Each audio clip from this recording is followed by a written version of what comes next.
well, here we are. It is now time for the third game in the puzzle block. So we have Wario Woods. We have now left Yoshi's Island.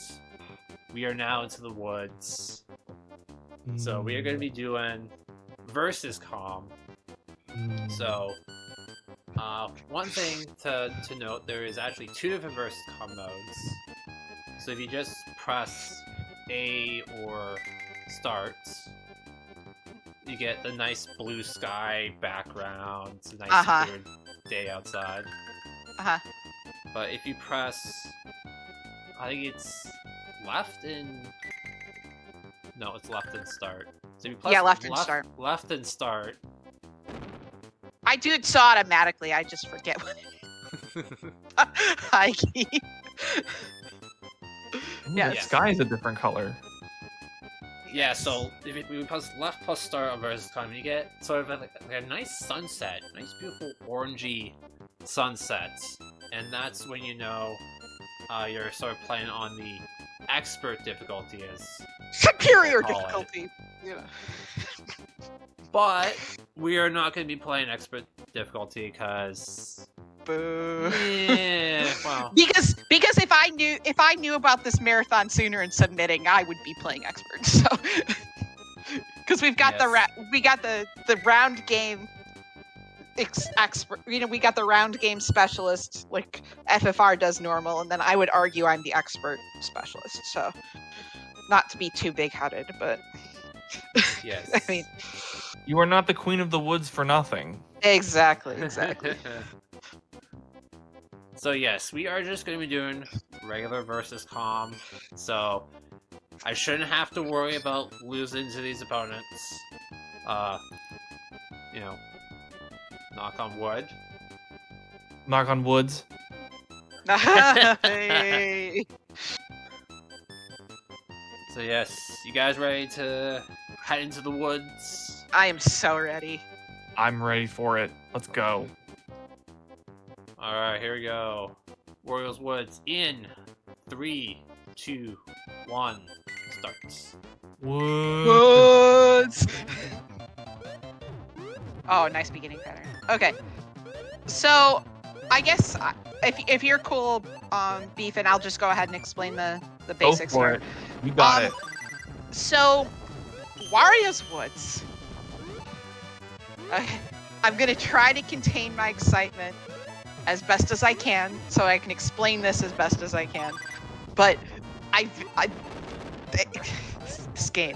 Okay, so the idea with kind of just the basics of the mechanics is you're looking to clear 3 or more of the same color, but one of those, there are bombs and monsters, so one of those colors must be cleared with a bomb. And so you just need a minimum of 2 monsters and a bomb. You can do more bombs if you'd like, depending on what you need.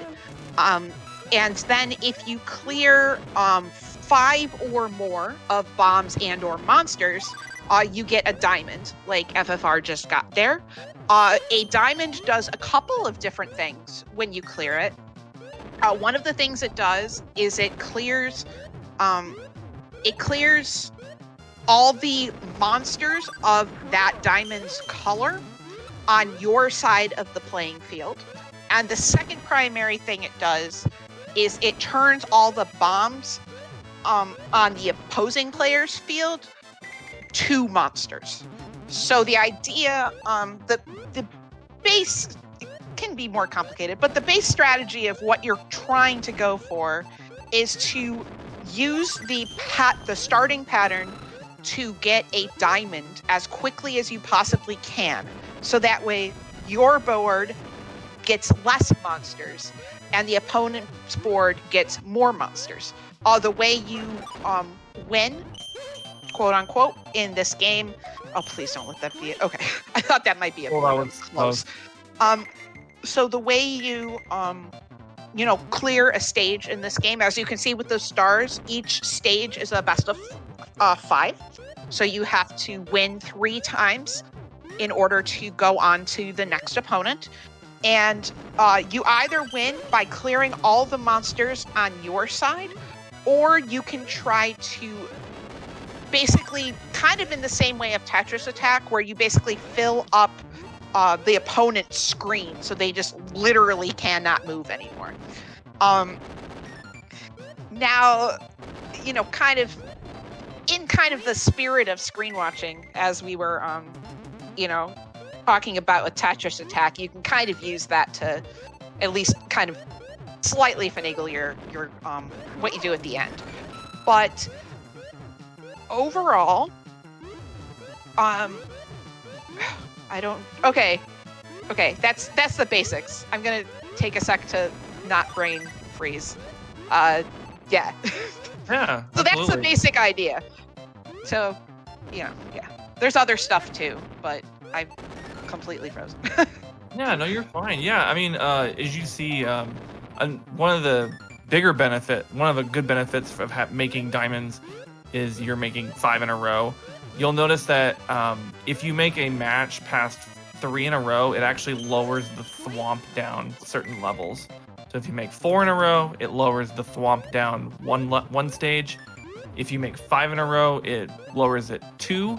And if you make 6 or more, I believe it lowers it 3, which is actually really, really good to crush your opponents. You'll notice that FFR got a gigantic, like a line of enemies. You get those by your opponent making what's called a chain.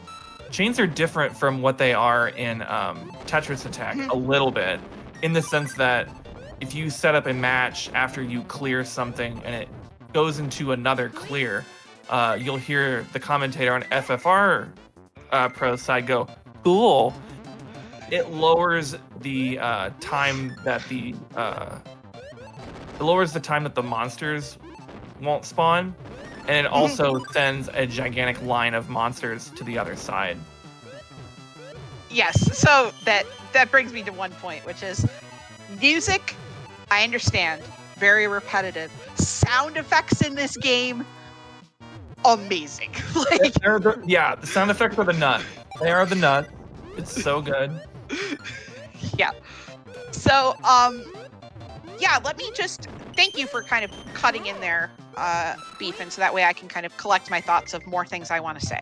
So, as you're kind of looking at this kind of center screen here between FFR side and the opponent's side, you're seeing quite a different things. Now, I talked about the stars being a best of 5, so winning 3 to go on to the next stage. If you look below that, you see the monsters. So those are the literal monsters are the type of monsters you're playing with, and the arrows have to do with how they are cleared. So the up and down arrows mean you can clear those monsters either horizontally, vertically, or diagonally.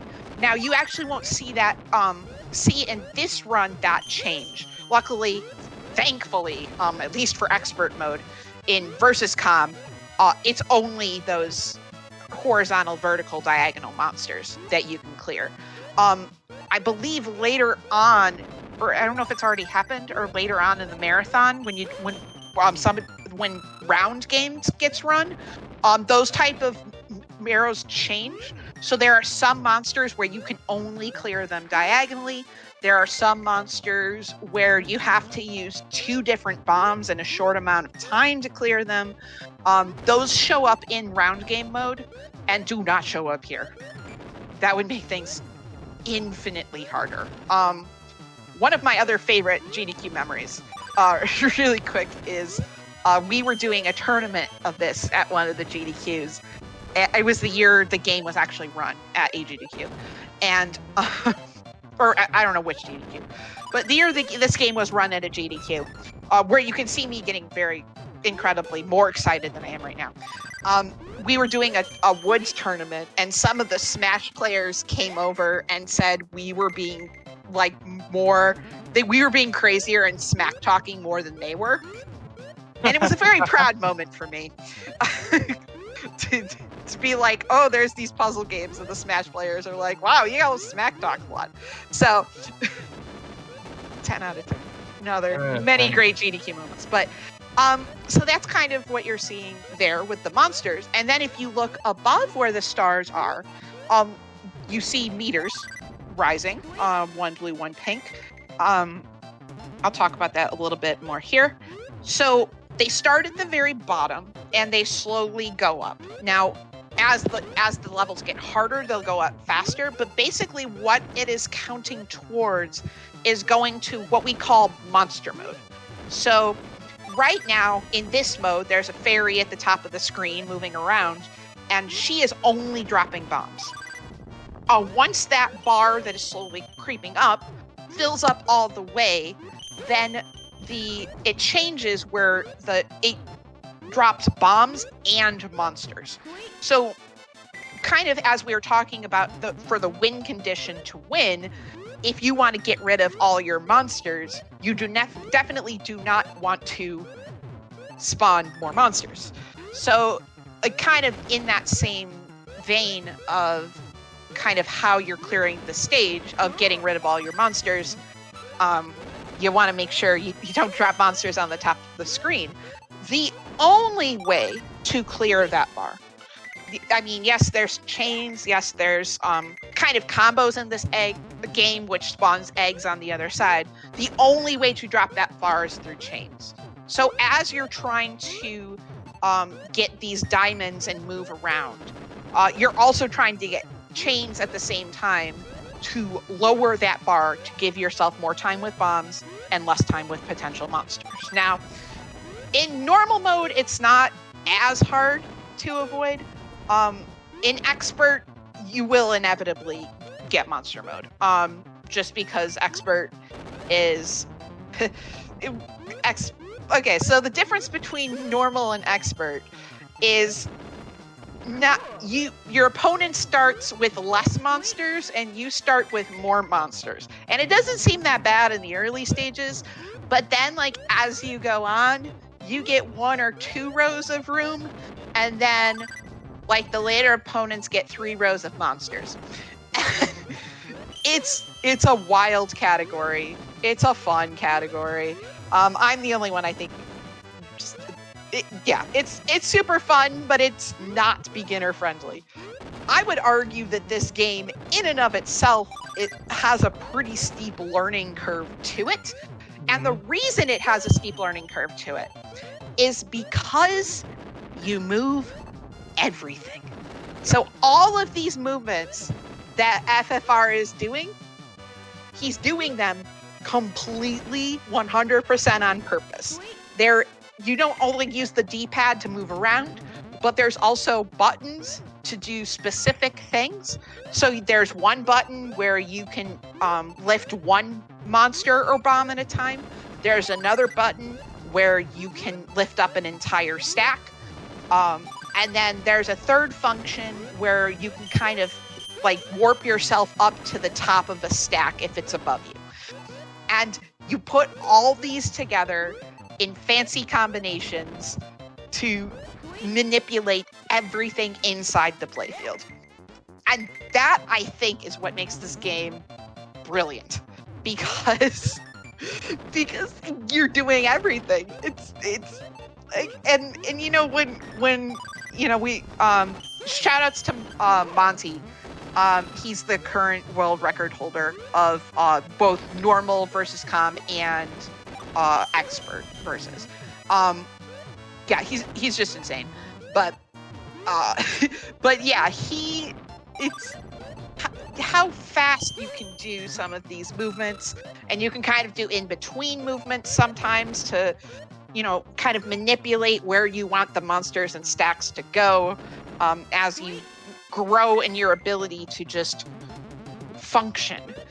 You know, when some of my friends were starting to play this, after seeing me play it for a little bit, they were just like, oh, this can't be that bad. And then they started playing it, and it's like, wait, how do you... Wait. So... Yeah.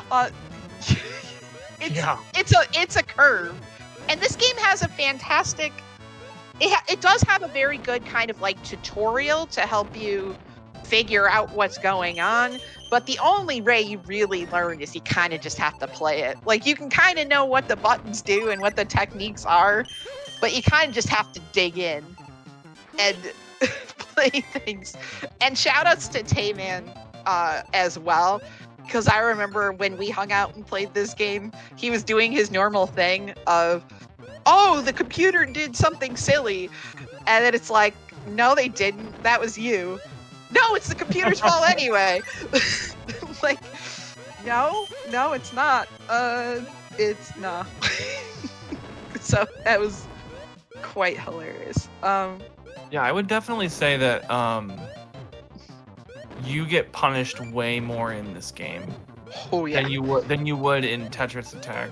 And what I mean by that is, to echo Smart's point, Tetris Attack, you have a cursor, and that cursor can move anywhere on the board, basically whenever you want to move it. Mm-hmm. But with Tetris Attack, or with Woods, excuse me, you got a little Toad Man, and he's just running around. If you mess up like a way that you make a stack, you could cost yourself, seconds because you incorrectly made that stack and it doesn't line up with what you want to do. It's all these little incremental things that can contribute to either you doing really, really well on a stage or it kind of snowballing out of control. Yeah. Yeah, and part of the mastery is learning all of those different move options. One option that Smart didn't mention, and I'll mention it real quick, is you can actually kick in this game. Oh, right. I forgot about kicking. Yeah. So you can either press the Y button or you can press the shoulder buttons, L and R, and Toad will actually kick things, in a direction, and it will, slide across the screen. It's just all these little movement tech options that the game affords you make this game like incredibly nuanced. And, if you would have told little me back in the day when I was first played this game that it would be so in depth, I wouldn't have believed you. I would not have believed you. But having run this game for a little while, yeah, every decision matters. Timing matters. To give you an example of timing mattering, we talked earlier about clearing all of one color. So what you have to do is you have to eliminate all of the bombs and all of the monsters of one color.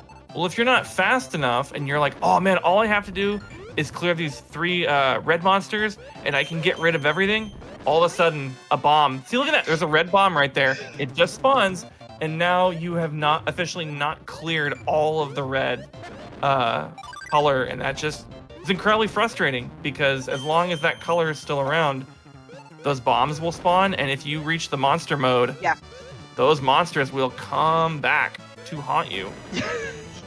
Yeah, it's an incredibly kind of frustrating mechanic, and there are some stages too where they will just have kind of one random monster of one color just like kind of buried like halfway down the beginning pattern, and then if you're not fast enough and you get to that monster mode, and you just kind of forget about the one random monster, and then you just get a bunch of more monsters, and this is a very snowball heavy game, which kind of brings me to, okay, so if it's RNG and there's like this snowball stuff happening, like how do you even speedrun it? Well, you can certainly, the speedrunning tech is being able to optimize your movement, kind of like how I was talking with Tetris Attack, except I think here it's even more important to optimize. You don't carry the bomb from one column to the other column, you kick it. You don't move an individual monster at a time. You pick up the entire stack and then, so like those kind of like more advanced, nuanced things to be able to cut down your time. But also, here's the fun part. So the fun part is the patterns, if you play long enough, the patterns kind of repeat themselves. So each stage has kind of a batch of patterns that will kind of are randomized for that particular stage. So what you can do is you can just learn, how you want to set up each pattern once you see it, and then that helps quicken the time. Now, that's one way of doing it. The other way of doing it is there's bomb RNG. So, Ooh, bomb RNG. This- Talk to me. Talk to me. Okay. Right. We're calming down. We're calming down. Okay, so I get very excited about the bomb RNG. So, kind of, we realized, okay, there's these patterns that repeat over and over. So if you strategize how you want to do a beginning pattern, you can set that up. Now, then all of a sudden, the more I was playing, the more I was like, man, these bombs seem like they're coming in the same order with the same patterns.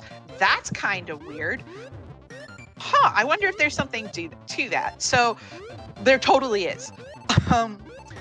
So you can predict if you play the game enough and you're silly enough to pay attention to these things.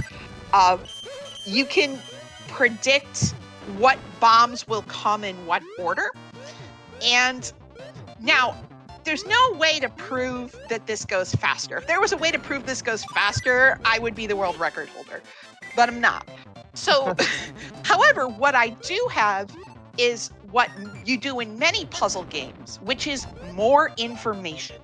So, you not only can predict what order the bombs are going to come in, and usually the way I kind of approach it is I know kind of the first I can see the first color, and depending on the RNG seed I'm on, I can kind of guess the first 3 or 4 bomb colors, which then informs how I want to approach the starting pattern, which then I can even sometimes time, because depending on the bomb RNG, there's sometimes, I haven't been able to completely track it, but there are times where the bombs will even drop in the same places consistently as the bomb RNG goes.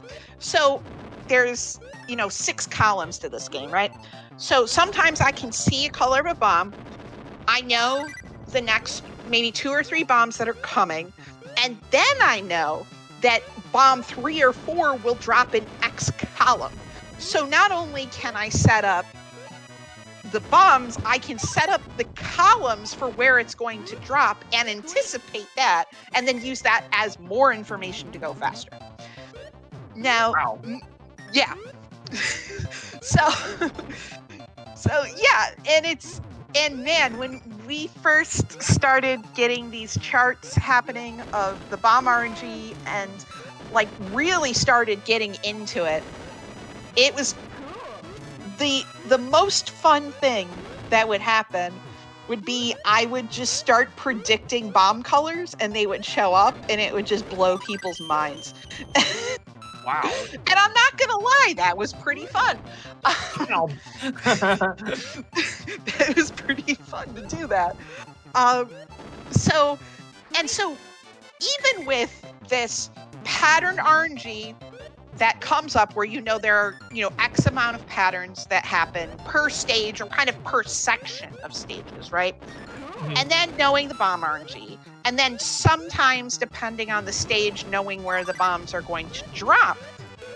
If you don't know the specific bomb RNG, the other way to kind of go about knowing what bombs are more likely to drop, which as the stage goes later, because like Beefin was saying earlier, once you clear one color, that color will never come back, which affects the bomb RNG, just because that color is no longer in the sequence.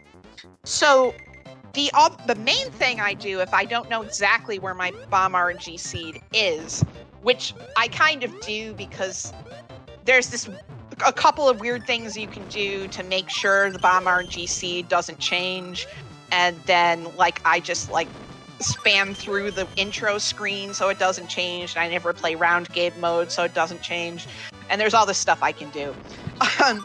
But basically what ends up happening if you want to kind of play into this bomb RNG but not specifically know the patterns is kind of the way I have it in my head is I kind of track like what color is most likely to come next. So, and interestingly enough, that actually has to do with that monster pattern. So the monsters you're seeing below the stars that determine the best of 5 is actually plays in to the bomb RNG. So here, let me just, I know FFR is getting kind of towards the end of the run, but let me just explain this. So the little, like, I don't know, dudes with the little hair, right, are red, pink, and green. So that's one cluster of bombs, right? And then the little dancing dudes are, we call cyan. So cyan, blue, and yellow. So those clusters of colors will kind of come together. And, oh, wow. Ooh, Yeah. FFR's on a run, bro. Let's go. So, yeah, I gotta go fast. Speed running, gotta go fast. So when you see those different clusters of colors, it's more likely that a color within that cluster will show up next. So right, you just had like the cyan bomb and the blue bomb, and then okay, white, green, red. Sometimes there's white, green, red, and pink. And okay, so that'll go for maybe 3 or 4 or 5 bombs, and then it'll switch back. So okay, yellow, cyan, you know what, probably green, white, red, or something like that. So you can just kind of know by the clusters what's coming, and then that gives you more information in order to play the game effectively. Oh, you know, we didn't even mention the beautiful art in the background, because I've been so caught up in talking. This beautiful stained glass Wario. Oh, it's chef's kiss, right? This masterpiece. Yes. So right now, FFR is. Oh my god. Oh my god, FFR. Yeah. Let's go, FFR. Let's get it. Okay, so he's digging out this blue. Oh man, that's an inconvenient color for a diamond. But if he can get a couple of, he can't even get 4s on this. Oh, this is a tough board. This is gonna be really close. Oh, and we're getting close to monster mode too. Oh, we just need one more cyan. One more cyan. Kick over kick. Okay. Go. Let's Big go. Whammies. Let's go. Okay, so blue bomb is coming there. Pink is usually the switch color between the two. So you know you can kind of. Oh no. Okay. Let's see Very if this convenient, works. right there. Right. Yeah. Right. Yellow. Okay. Yellow, cyan, green, red, pink, probably. Okay. Oh no. Okay. Okay. Crush him!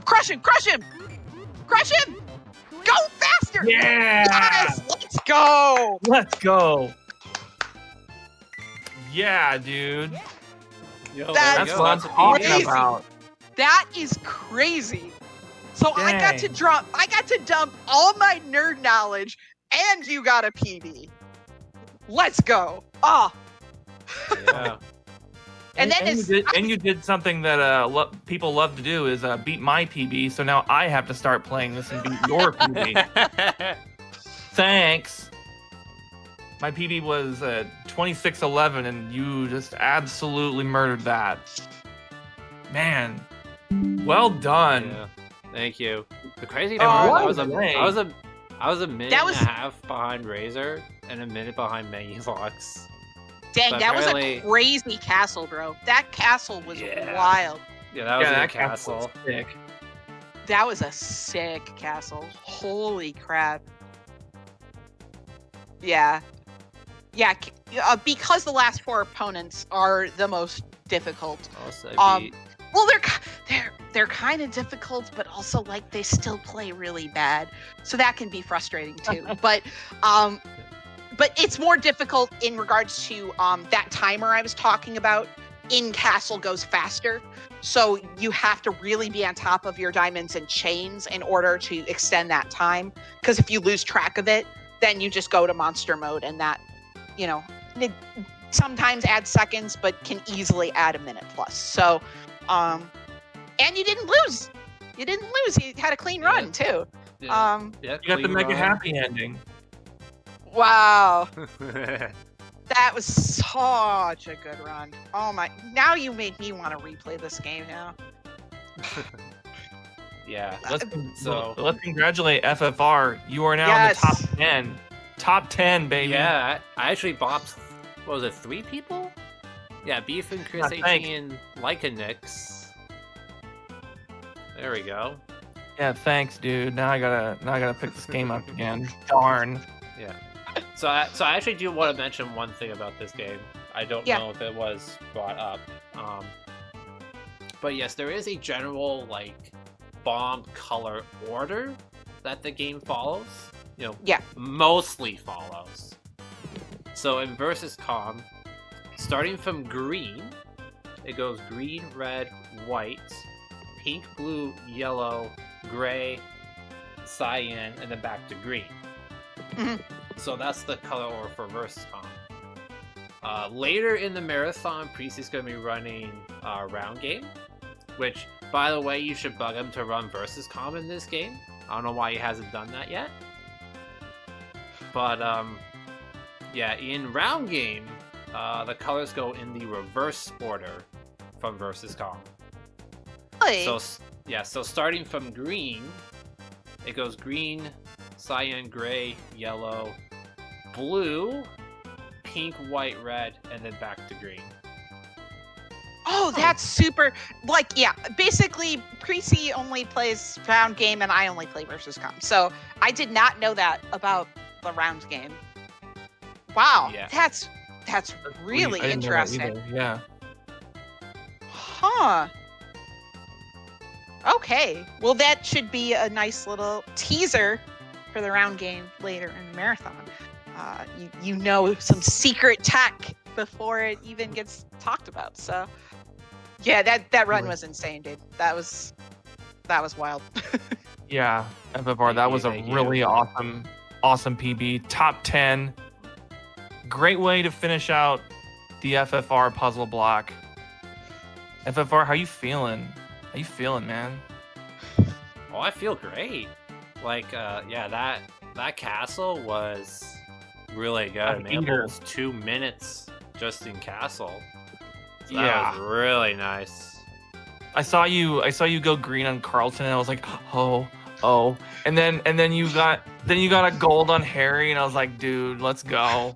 Yeah, that Harry was really good. I know you're doing castle, and I'm just over here like, so the RNG is this, and then the more RNG is this, and then you generalize the RNG to this. Oh, our FFR might get a PB. I should probably pay attention now. So you got all the info and the glory of a marathon PB. So, Yeah. Yeah. And that's gonna do it for the puzzle block, the FFR puzzle block.